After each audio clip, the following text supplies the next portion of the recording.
Folks, everything the government scammers and the offshore banks touch turns to dust.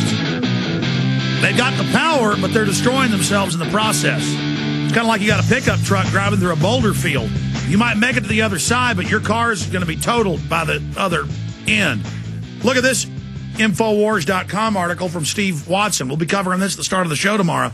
International hearings begin on falsified swine flu pandemic by the EU, proving it was all a fraud to make money and a dangerous vaccine. Greatest medical scandal of the century to come under scrutiny. That's a quote by the head of the EU group. Here's another one. Ron Paul. Use Geithner to impeach Obama. Like I said with Ron Paul a week ago on air. Use this to bring them all down. Ron Paul's coming out. I mean, folks, like Ceausescu or any of these thugs falling. America is mad. And the media tries to not let you know how awake people are. But they are awake. And the Republicans and Democrats can't scam us anymore with this bait and switch. With whatever party's out of power acts like they're populist and constitutionalist until they get in power. I'm telling you, if you get the word out and fight hard, we've got a 70% chance of beating these people. Larry Pratt, do you agree with that statement? I do, Alex. And right now, even with the lousy set of cards we have in the Congress, this socialized medical push does not have to happen. There's enough of those stew-pack Democrats, to use a term, the pro-lifers that are insisting on their language that's in the House version that is not in the Senate version, that the option of just accepting the Senate version is not all that likely in the House. They just are, and they're less likely to get turned. And a lot of times, let's face it, a blue dog is simply a liberal Democrat that hasn't voted yet. But this is another hoax, because you will be assimilated, no way to stop us. No, yeah, we're not. You can't win. We win. You lose. This is inevitable. It's going to happen soon. Well, it's going to be happening soon since what? Last February?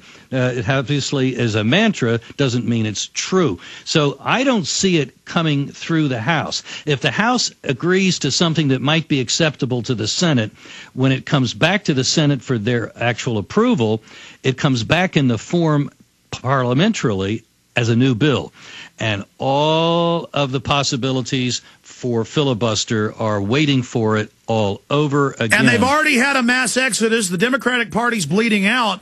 A lot of them want this to end and fail so they can move on. They know people are going to remember in a few months, come election time, if this passes, they are all politically dead. We could possibly find a senator who would join with the Republicans, even without Brown being seated in the Senate, to say, hey, wait a minute, I know this is an important issue for our party, but I'm not interested in being a kamikaze pilot. I'm taking the next boat back to Japan. Well, we're going to find out tomorrow if Brown wins. We've got to pray for that. As the founder said, we need gridlock in Washington, not the skids greased, especially right now with Obama, who I've got to say is now officially the worst president in U.S. history. I thought Bush or Clinton might have been that, but I mean, there's no doubt this guy is an absolute authoritarian, an absolute anti-American, absolutely dangerous. I agree with Michael Savage. He may stage terror attacks. He may do anything. We've got to stop him. In closing, Larry Pratt, Gun Owners of America, more than ever, needs people's support. Gunowners.org. Tell folks how to support. Yep, gunowners.org. You can become a member there, and if you just want to find out what we're doing, go to gunowners.org, sign up for our email alerts, and that'll keep you posted on what's happening and what you can do to fight them in Washington. Larry Pratt, great job. God bless you. Have a great new year in 2010. Same to you. Take care. Well, the transmission is over. Great job to the crew. Tomorrow, we're going to be taking more of your calls. Got some big guests. We'll have the aftermath of the Massachusetts election, what's happening with government takeover of health care, and the big swine flu scam being exposed. In closing, I want to thank our sponsor of the day, colablue.com, the high-quality atmospheric water generator that produces 7 to 8 gallons a day right out of the air. They got some big discounts and specials going right now. This is water that's never been down a sewer line or anything else. Absolutely awesome at colablue.com.